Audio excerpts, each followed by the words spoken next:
Ladies and gentlemen, brothers and sisters, young minds and future leaders, I greet you in the spirit of peace, hope, and transformation. Today, I want to speak to you about one of the most powerful forces humanity has ever known, a force that does not rely on bullets or armies, yet has the strength to topple empires of ignorance and build nations of justice. That force is education. Education changes worlds. I say this not as a politician, not merely as a former prisoner, or even as a president, but as a son of Africa who has witnessed the truth of this power with his own eyes. I say this as a man who spent 27 years in prison, but never let the walls around him confine the freedom of his mind. I say this because I have seen how learning can lift the soul from the darkness of oppression into the light of freedom. Let me be clear. Education is not a privilege, it is a right. Every child, regardless of where they are born, the color of their skin, the language they speak, or the money in their parents' pockets, deserves the opportunity to learn, to grow, and to shape the future of their world. When I was a young boy in the rural village of Quenu, I sat under trees and learned from elders and teachers who understood the value of storytelling, tradition, and history. Later, I walked miles to attend school, often barefoot, because I believed in the promise that learning offered. That belief never left me, not in the courtroom, not in the prison cell, and not in the presidency, because I knew that no matter how unjust the system was, no matter how heavy the chains or cruel the laws, they could not imprison my mind.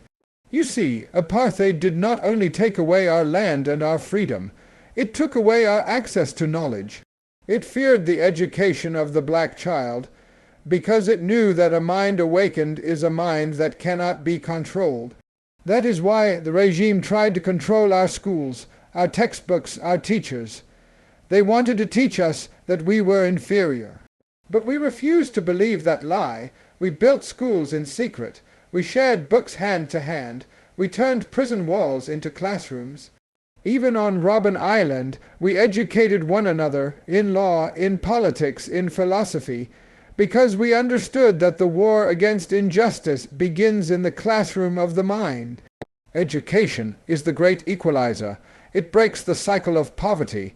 It opens doors for women and girls who have been denied their voice. It empowers communities to rise above their history of oppression. It is the path to peace, to dignity, and to self-reliance.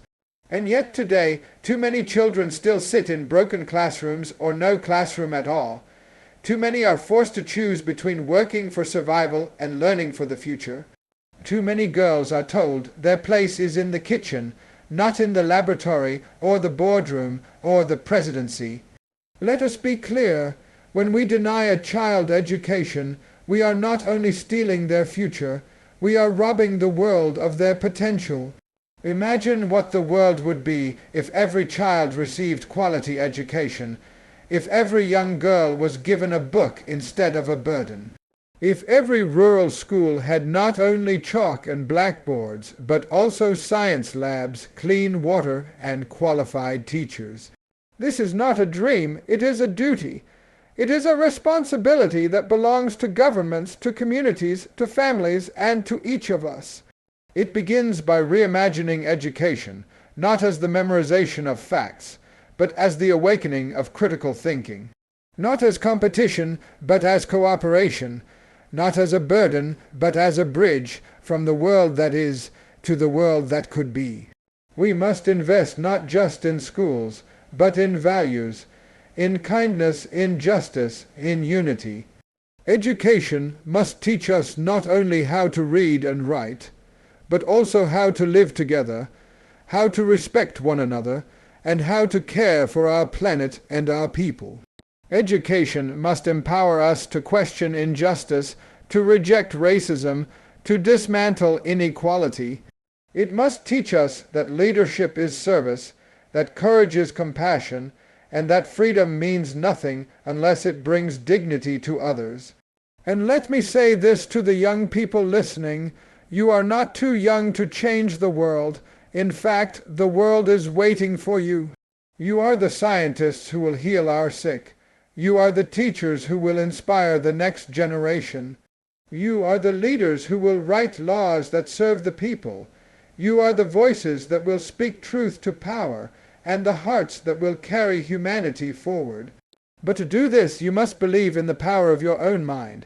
You must fight for your education the way we once fought for our freedom. You must never give up, even when the road is long and the path unclear. Because change does not come to those who wait. It comes to those who learn, who act, and who persevere. My friends, as we look to the future, let us never forget that the foundation of every strong nation is an educated population. Not educated in hate or division, but in justice, equality, and unity. Let us build classrooms where once there were battlefields. Let us send teachers where once we sent soldiers. Let us write in textbooks what once was written in blood, that every human being matters, and that every mind is sacred. In closing, I return to the words I have spoken many times, because they remain true. Education is the most powerful weapon which you can use to change the world. Let us wield that weapon not in anger, but in hope, not to destroy, but to build, not to divide, but to unite. For when we educate one child, we light a flame. When we educate a village, we spark a fire. And when we educate the world, we change its destiny. Thank you.